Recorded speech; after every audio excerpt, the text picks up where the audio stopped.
Saddle, a United Country M. Edwards Realty Land weekly broadcast, where we talk about anything and everything related to our God-fearing country lifestyles and the blood, sweat, and tears that it takes to make them possible. Join Monty Edwards and Pierce Lancaster as they take a deeper look at the land we all love and the people that call it home. This is Gun and Saddle.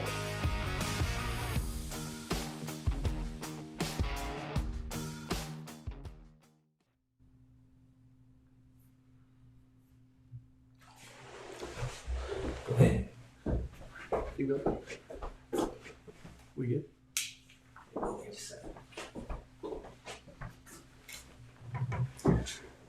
Hey guys, welcome to another episode of Gun and Saddle. I'm Pierce Lancaster. This is Monty Edwards. Guys, I want to, first I'll start off to give you a forewarning. Today's the first day that we're going to do live interviews, and we've already had a little glitch today, but hang in there with us. I'm going to be looking off to the right from time to time. It's not because I've got attention deficit disorder, even though I do, but it's also because I'm watching the monitor here. So we're really excited about today's show, Pierce. Yeah, this is going to be a good one, man. I'm really excited for this one. We've got two really good interviews. We kind of pushed this out a week ago. We're talking about a lot of this. We wanted everyone to kind of have a chance to get ready for it. We've got two people on that I think you're both going to really enjoy. We've got Roddy Chesser first. He's going to come in. He's the one that we titled the Hunting, Fishing Preacher. Yeah. And he's going to be in to talk with us. And then later on at the end of the show, towards the second half of the show, Pierce is going to be interviewing John Wilhite. And John's a realtor with United Country, and he's at the Oklahoma Land and Auction Office. So we're going to be able to do that. Before we get into our interviews, though, Pierce, I wanted to give you a little bit of a chance to kind of catch everybody up, let them know kind of what's been going on since last week, since the hunting deal with the hunting wrap-up, the weather, things. We might have some viewers that are not local. So Talk to them a little bit about what's going on this week. Well, man, I mean, weather-wise, it's been kind of normal the last few days. Been getting cold finally. Checking in on a couple of, you're looking at that weather app. It looks like it's going to get warm again. It's going to get back. What's the high today? Have you seen that? I mean, yesterday we didn't get as cold as we were supposed to. Yeah. We were supposed to be in the high 40s. But, yeah, in the comments I'm getting from a lot of the guys, like getting kind of talking over on the farming and ranching side for a little bit, we're needing some moisture. It's getting really dry.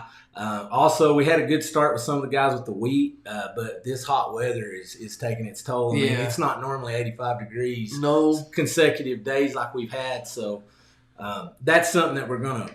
It needs to get cold. It does. I mean, for the hunting, too. Yeah. I think it's got things kind of backed up a little bit there, too. I was able to go sit in a tree stand Saturday afternoon, first time down at a place where I whitetail hunt, and... the deer had been moving pretty good the day before, or even during the early part of that day, but it warmed up even on that day, which was a cooler day.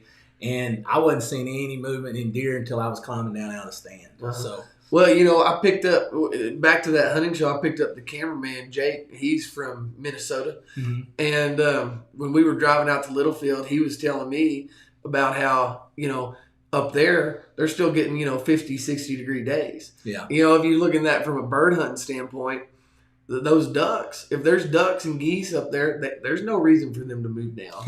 So, until it gets cold. Yeah. And so it not only does it need to get cold here, it needs to get cold up north too. Well, and we've been around, though, long enough to know that, we don't wish for too much cold weather because just like last year, we kind of had an Indian summer, Indian fall going into it.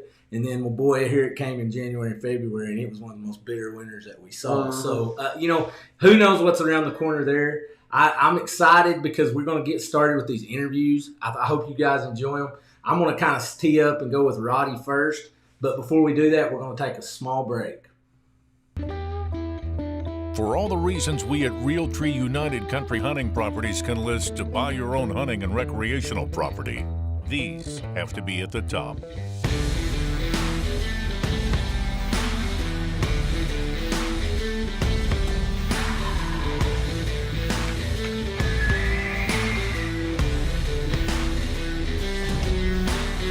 Contact your local Realty Land Pro and turn your passion into possibilities.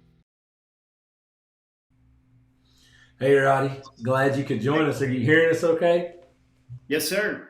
All right. Well, Roddy, tell us first before we get started. Tell us where you're located and where you live and all that. We live in San Angelo. I've been down here about 13 years, 14 years, something like that now, and pastor a church here called Open Door Family Fellowship. All right.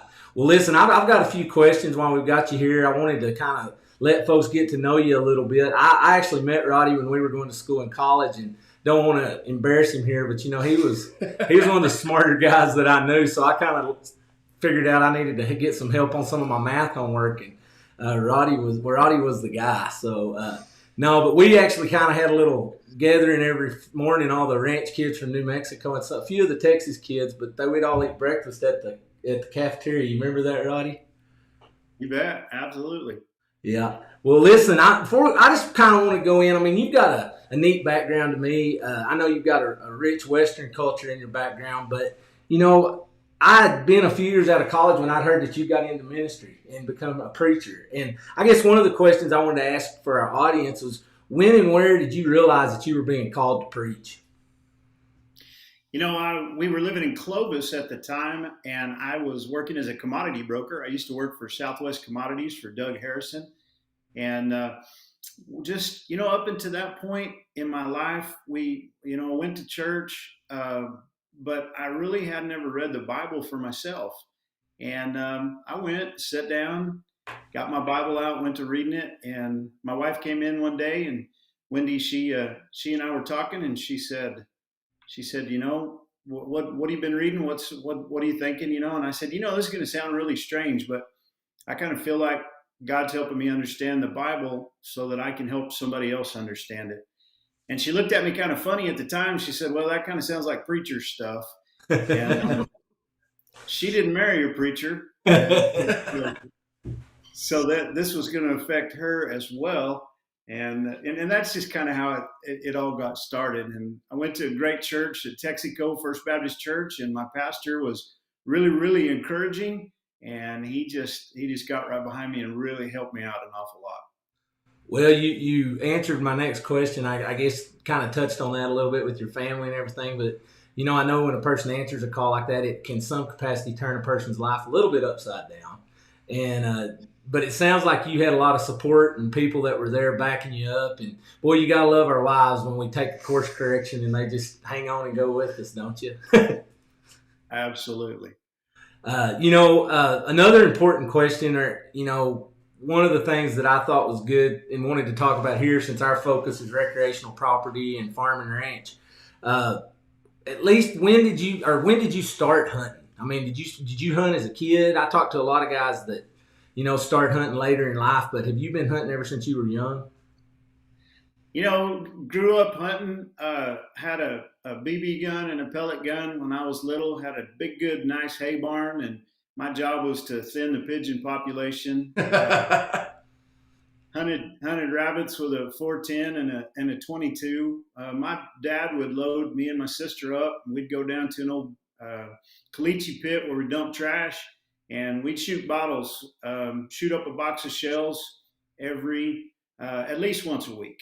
My granddad would give us a case of 22 shells for Christmas every year. That was what we got. So yeah, I killed my first deer when I was probably 6 or 7 years old. I can't remember exactly, but yeah, we started young, and just what we had. We didn't really go on any big trips or anything like that. We have some real good friends, Terry and Pauline Lewis and Brent and Dion, and Terry would always let us come up to their place and hunt, and just hunted deer all through school, from the time I was 6 or 7 years old. Well, that was one of the questions I was going to ask after you took that call and you became a preacher. How did that get in the way of your hunting? Well, it's I don't get you in trouble here answering some of your congregation. No, not at all. Not at all. It's kind of funny. Like I say, I kind of took a hiatus from all of that. Hunted all the way through college, and then kind of lost my opportunities for a little while.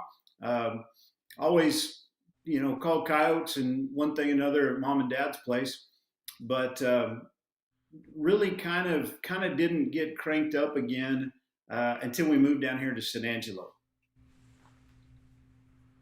Well, and I know what you mean about losing your place to hunt. One thing growing up in an ag family and working around having land, we take that for granted, I think. And having worked in real estate for several years, I see people that are just trying every way they can to buy a piece of ground so they have a place to hunt.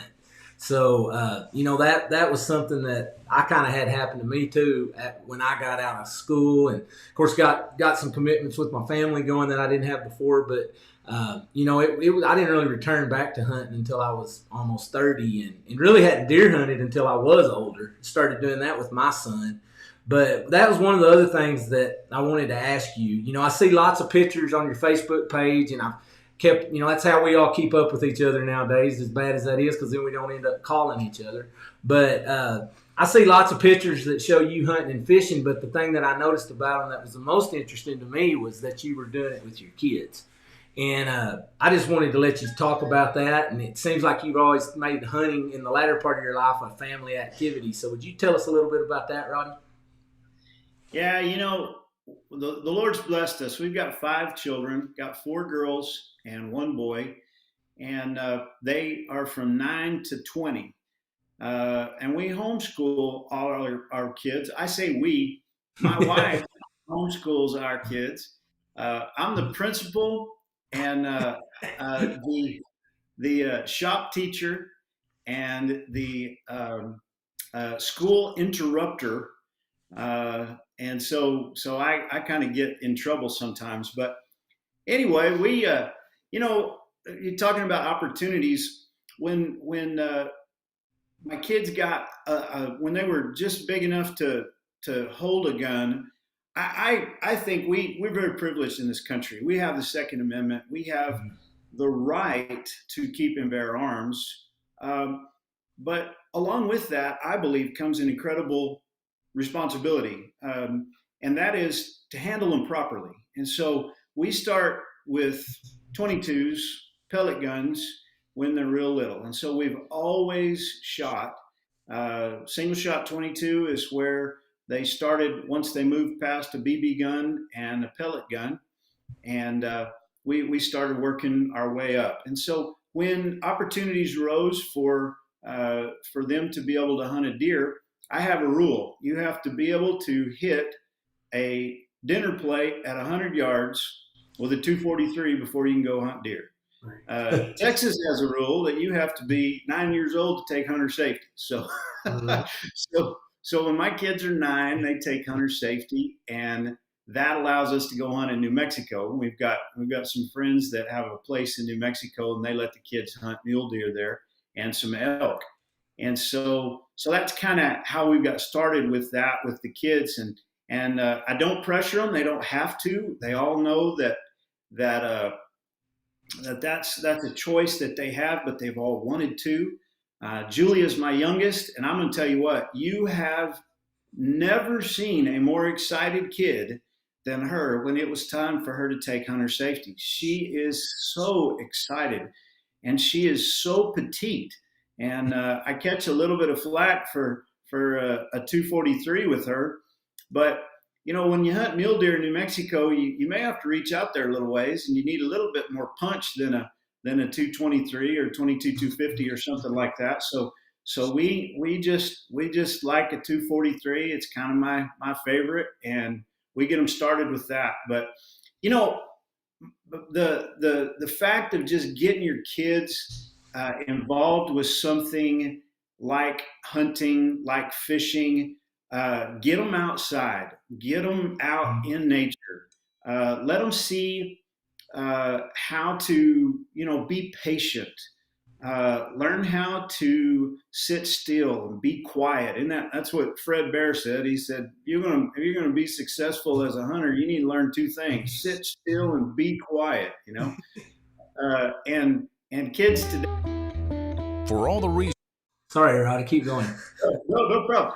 They have a lot of opportunities to be inundated with social media and different things like that. I think it's just great to get out to enjoy God's creation, to see these creatures, just to sit and you guys know, one of my favorite things in the whole wide world to do is just sit on a stand and just watch a bunch of deer, a bunch of gobblers and hens working or something. It's just incredible to observe what God has created. Just be a part of that, to learn what happens, to see something born. And we grew up ranching and running cattle, and I mean we've pulled calves from the time I was a little bitty guy. Have puppies born, kittens born, lambs, kids, anything. We live in a world where we think that life begins at birth. Well, it doesn't. Life begins at conception, and for teaching kids about the birds and the bees, there ain't no better way than see, that's a buck and that's a doe. We got all this confusion and all of these things, and then to see something die, and to be a part of that, to realize that it's okay to take these animals' lives. God's given them to us. They're a part of this creation. We don't just kill just to kill. We're killing for meat, for food, for our survival, and God's given it to us. And this creation is just so unbelievable. I'm kind of adamant. My girls don't have to gut their deer, but my son, from the very first one he ever killed, he's had his hands right in the middle of it, and some of the girls will help with that, but they do have to help skin them, and then we process all of our own stuff ourselves. So they kind of learn where food comes from, what it takes to figure out how we get this stuff. It doesn't come from a grocery store. Somewhere an animal is going to lose its life in this process, and that's okay. It's a good thing. So, well, and Roddy, we deal with, I think we're seeing a nation that's trying to find its compass right now. So many people over the last 2 generations at least have had their kids that grew up on a farm, but for whatever reason, with the economy, the changing in agriculture and ranching and farming with technology, it's taken less people to run these operations, and the operations have gotten bigger. But anyway, it's one of those situations where we're looking at a deal that people need to reconnect. They need to connect their kids. I mean, I think about what you're talking there about, your example with the birds and the bees.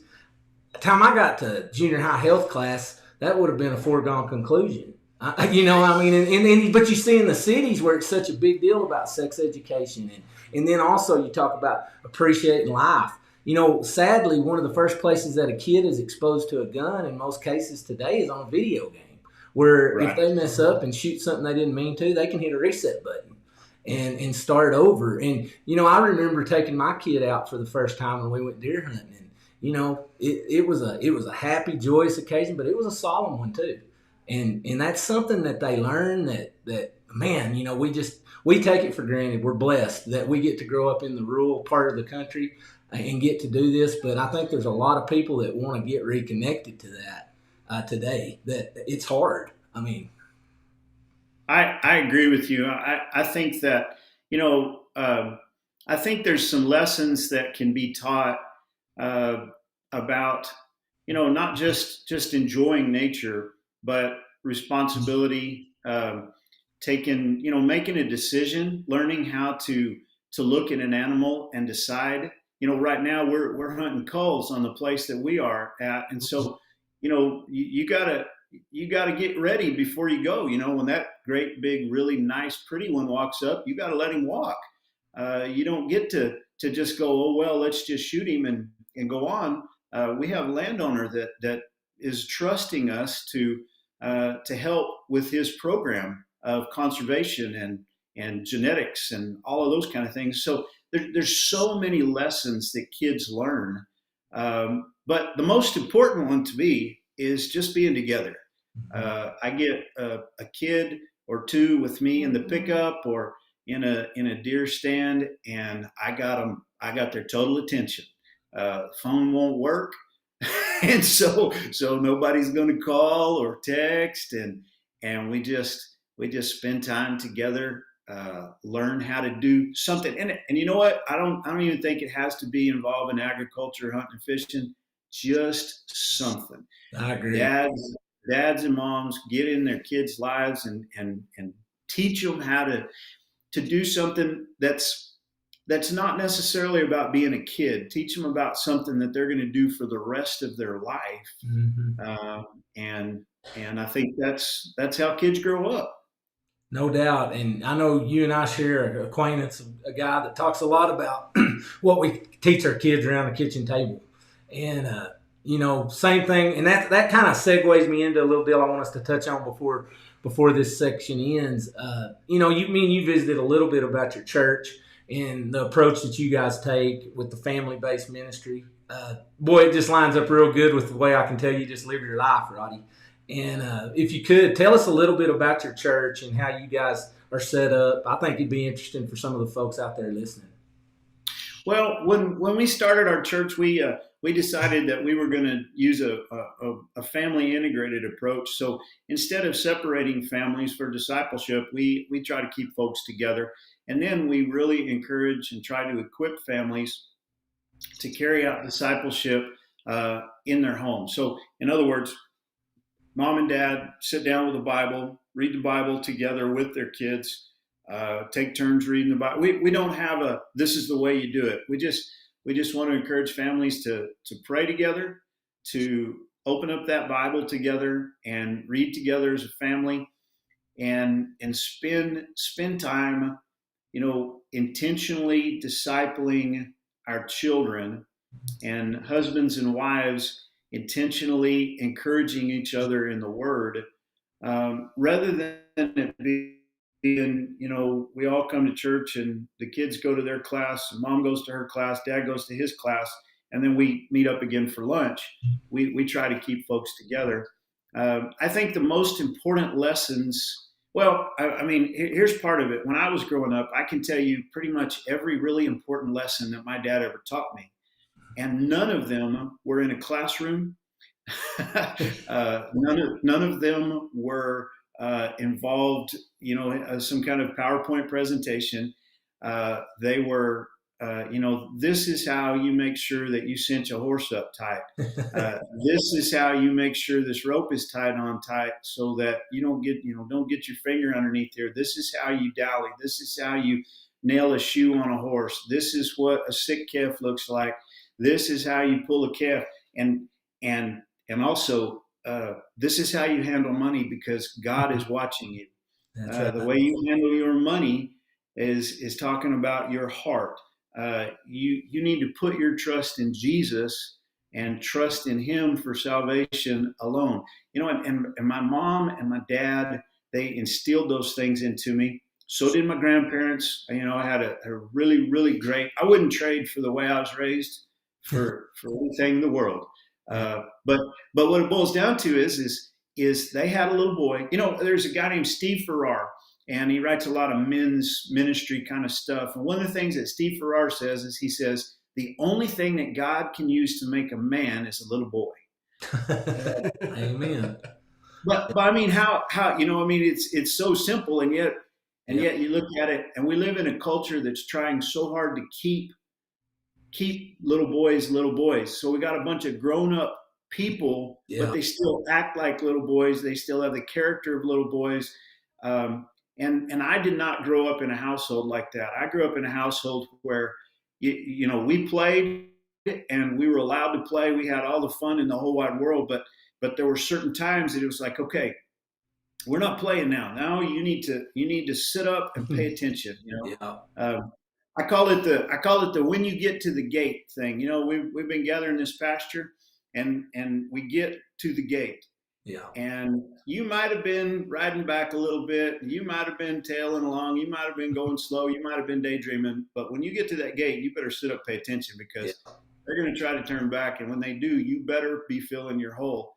And those those kinds of lessons, well, they can only be taught by somebody who's right there with you all the time, and that's my mom and my dad, my grandparents. And so that's what I want to try to pass that down to the next generation. um, and just encourage families, encourage parents, be the primary discipler in your kids' lives, be a part of a church and allow that church to help with that. But you spend the most time with them. And so, and discipleship for me is about everything. It's about cleaning up the dishes after we eat. It's about, hunting, fishing, working, whatever, whatever we do, we're making disciples. And so, so that's what we try to do. Well, Roddy, listening to you talk about all that, it just sounds like to me that the Lord has really called you into exactly what you need to be doing. And when you said right at the first of the piece that we're doing here today that, you felt like he was opening your eyes to try to shed some light for other folks, to teach them what the Word's telling you and how it relates, or how we need to use that in a practical application. Man, I mean, you were just speaking to me through this whole thing. I mean, this has been a really big treat, I want to tell you, for having you in. And before we let you go, I do hope that everyone realizes that, what Roddy's talking about here, this isn't theory. This is actual stuff we can put into practice. But, I've got a question for you, though, Roddy. Don't want to put you on the spot or anything, but since this is a show where we talk some about hunting, if you had someone offer to send you on a hunting or fishing trip of a lifetime, where and what would you be going after? That's pretty good. Oh man, well, I guess if it's the big dream kind of a deal, I want to go to South Africa, and or to Zimbabwe or somewhere in the southern part of the African continent, and I want to kill a kudu, a big one. Mm-hmm. Yep. Well, you kind of knocked out getting a pretty cool trip along with that. That's good thinking. Yeah, no, that's good. Well, listen, we really do appreciate you coming in and bearing with us on some of our technical glitches. We're going to get this worked out as we go. But, man, you came through good. We appreciate it, and I hope we can have you back. Oh, yeah, well, I enjoyed it, and thank you guys for inviting me. Before we let you go, tell everybody the address of your church and when y'all meet, just in case somebody wants to drop in and hear you in person.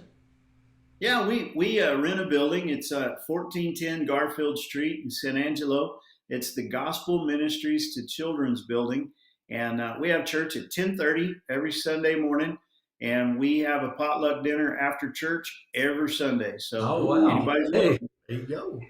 There's a little bit of Baptist in that somewhere.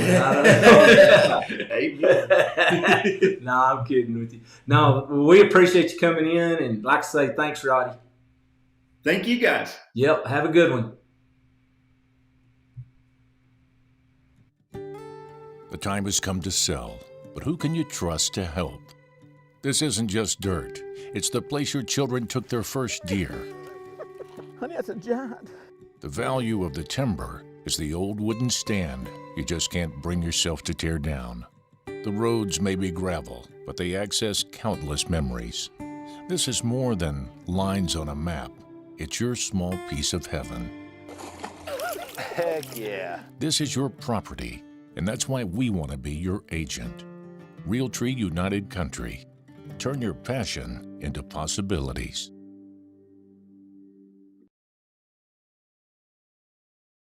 The time has come. All right, we're back. Pierce, I get a big F for my technology. Oh, hey, we're running this. I had it all in my head how all this would work and go smooth, and we're going to get there. But, one of the points I wanted to make about the live broadcast, and I forgot to do it earlier, and I hate that because as we had Roddy on, we actually know that we're streaming this.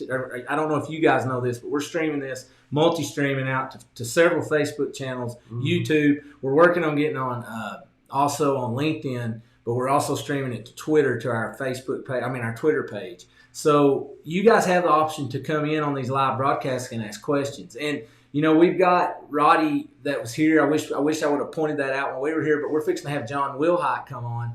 John's an agent with Oklahoma Land and Auction, and Pierce is going to ask him some questions, talk to him some.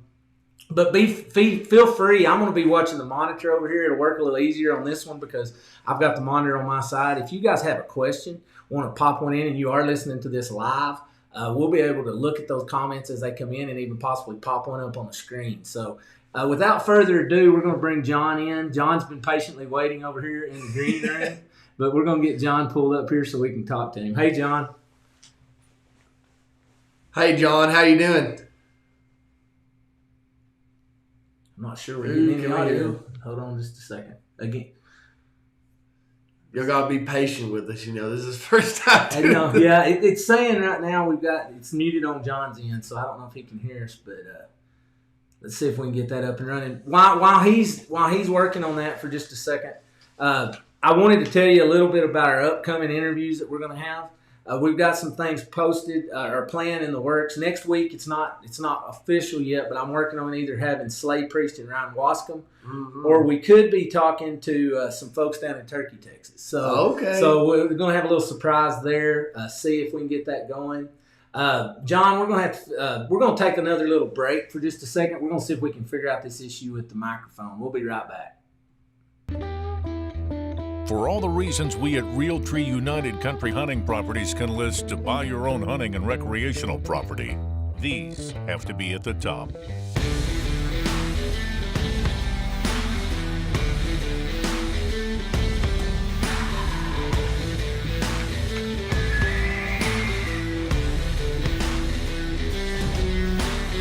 Contact your local Realty Land Pro and turn your passion into possibilities. The time has come to sell, but who can you trust to help? This isn't just dirt. It's the place your children took their first deer. Honey, that's a giant. The value of the timber is the old wooden stand you just can't bring yourself to tear down. The roads may be gravel, but they access countless memories. This is more than lines on a map. It's your small piece of heaven. Heck yeah. This is your property, and that's why we want to be your agent. Realty United Country. Turn your passion into possibilities. Okay, John. You're good to go. We can hear you now. Monty? Yeah. We Can you got hear you. us? Can you hear us? I'm not sure he's picking us up now. Oh, great. Okay. John, we can hear you. Are you good to go? Can you hear me, Monty? Yes, sir. Yep, we can. You're not getting us, I take it. We can hear you. All right. I tell you what, guys, we may have to try to bring this piece in. We may end up doing a little broadcast just here in a little bit. Come back in with a second live. We're having some technical difficulties. Let us work on that because I don't want to sit here and make you guys go through that while we're trying to figure out. We're having a little technology issue. But listen, really appreciate you being in here today. Appreciate the interview we had. Monty, can you hear me? We really appreciate him being here and thank him. John, we're going to get him back on here in a little bit if we can get this worked out, do a second little stream. But thank you for joining. Be sure and hang in for next week for our next episode of Gun and Saddle. Thank you, guys. Thanks for watching Gun and Saddle, a United Country M. Edwards Realty and Land weekly broadcast. Have an idea for a future episode, comments, or suggestions? Drop us an email at comments@gunandsaddle.com. Remember to subscribe or follow us today. Join us again next week for a deeper look at the land we all love and the people that call it home. This is Gun and Saddle.